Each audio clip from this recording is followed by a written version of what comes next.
Praise the lord. ક્રિસ્મોલ ભાઈ તથા બહેનો, દિવ્ય દયાના દિવ્ય સંદેશમાં તમારું સ્વાગત છે. આ સંદેશ સાંભળવા તમારા સૌ માટે અને તમારા પરિવારજનો વિશે પ્રાર્થના કરું છું.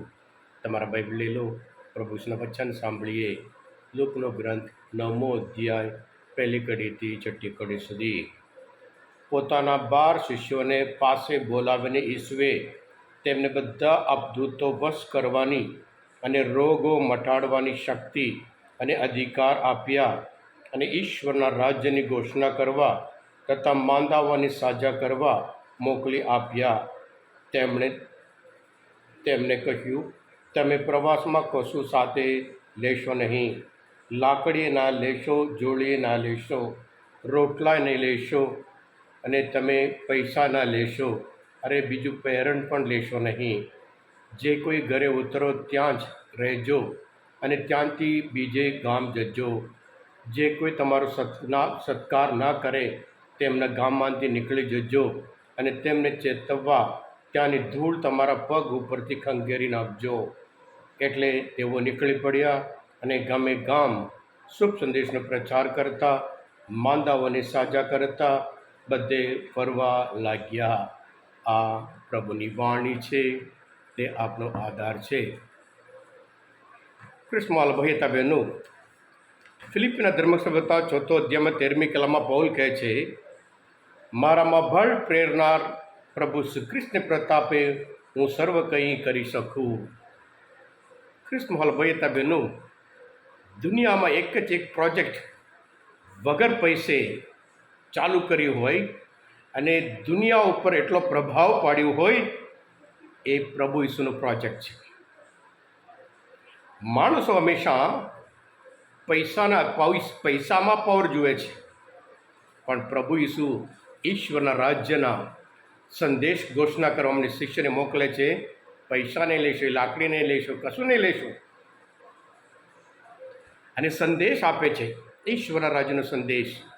અને મેથડ આપે છે, એટલે મેસેજ આપે છે, મેથડ આપે છે, અને સાથે સાથે પાવર આપે છે અશુદ્ધ આત્મા વળગાડ ઉતારવા માટે. જ્યારે પિતર 3000 લોકો અને ઈશ્વરના રાજ્યનો સંદેશ પ્રચાર કર્યો, એક જ દિવસમાં 3000 લોકોને પ્રભુ ઈસુને પોતાના મુક્તિદાતા તરીકે સ્વીકાર કર્યા. પ્રથમ સક્સેસ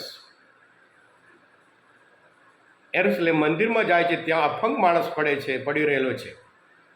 અમારી પાસે પૈસા નથી, સોનું કે ચાંદી નહીં.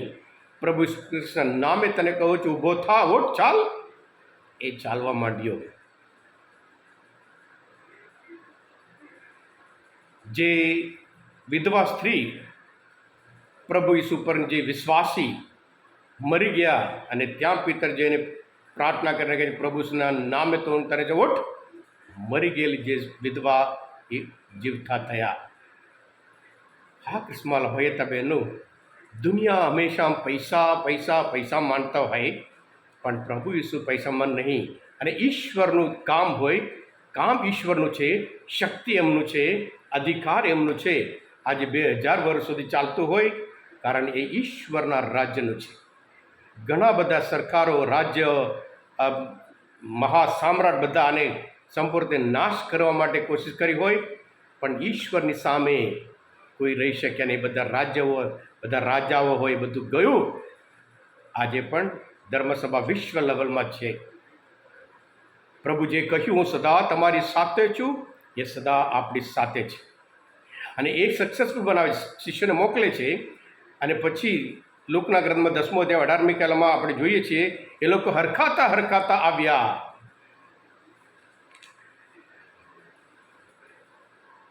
પેલા શિષ્યો હરખાતા પાછા આવી કહેવા લાગ્યા, પ્રભુ આપને નામે અપદૂત પણ અમને વર્ષ વર્તે છે. પ્રભુ ઈસુ કોઈ દિવસ ફેલિયર ના થઈ શકે.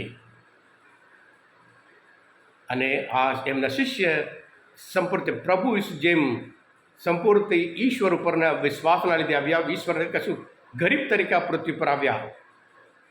એક ગરીબ ગભાણમાં બનેલા માણસ વિશ્વમાં આટલો બધો પ્રભાવ પાડી શકતા હોય, એ ઈશ્વર છે. રાજાઓ, મહારાજાઓ, રાજમહેલમાં જન્મતા બધા લોકો ભૂલી ગયા છે. જે રાજ્ય રોમ સમ્રાટ આજે પણ છે નિશાની ત્યાં ખ્રિસ્તીઓને મારી નાખતા હતા, એ બધા ગયા. આજે વિશ્વના ખ્રિસ્ત ધર્મના કેન્દ્ર બની ગયું એ જ રોમ. એ લોકો કદાચ કલ્પના પણ ના કરી શકતા હોય આ માણસ બધા કેવા અભણ માણસો છે, પણ ઈશ્વરના માણસો છે, ઈશ્વરનું કામ છે, એ લોકોને બિલકુલ લાગ્યું નહીં. એટલે પ્રભુ ઈસુ એમને માત્ર શિષ્ય નહીં, જે પ્રભુ પર વિશ્વાસ રાખે એ બધા માટે આપ્યું છે, એ પાવર આપ્યું છે, એ અધિકાર આપ્યો છે. ઈશ્વરની રાજ્યની પાછળ પડો, બીજું બધું તમને આપવામાં આવશે, એ પ્રભુના વચન છે. હા ક્રિસ્માલા ભાઈ હતા બહેનો, આજના શાસ્ત્ર પર મંથન કરતા જેવી રીતે પ્રસિદ્ધો સક્સેસફુલ થયા, સફળ જીવન જીવ્યા, અને એમને વિશ્વાસના લીધે, એમની શ્રદ્ધાના લીધે, એમને સમર્પણના લીધે એમના જીવન લોહી રેડીને આ ધર્મ થયો છે. કદાચ આજે પણ વિશ્વમાં ઘણા બધા દેશમાં એવું લાગે છે આમને મારી નાખીએ તો ખતમ ના કરી શકીએ, કારણ એ ઈશ્વરનું કામ છે. ઈશ્વરના અધિકાર આગળ, ઈશ્વરના પાવર આગળ, શક્તિ આગળ કોઈ શક્તિ ઊભી નહીં રહી શકે. એ બધા ટુકડા ટુકડા થઈ ગયા છે, ટુકડા ટુકડા થઈ જશે. હા કૃષ્ણમાલા ભાઈ બહેનો, આજના આ મનચંદન શાસ્ત્ર પર સમજવા માટે, પ્રભુને ઓળખવા માટે મદદરૂપ થયા હોય, અને સાથે સાથે એ જ પાવર, એ જ અધિકાર પ્રભુ આપણે દરેકને પણ આપ્યા છે, કારણ આપણે બધા આશીર્વાદ છે, અભિષેક છીએ.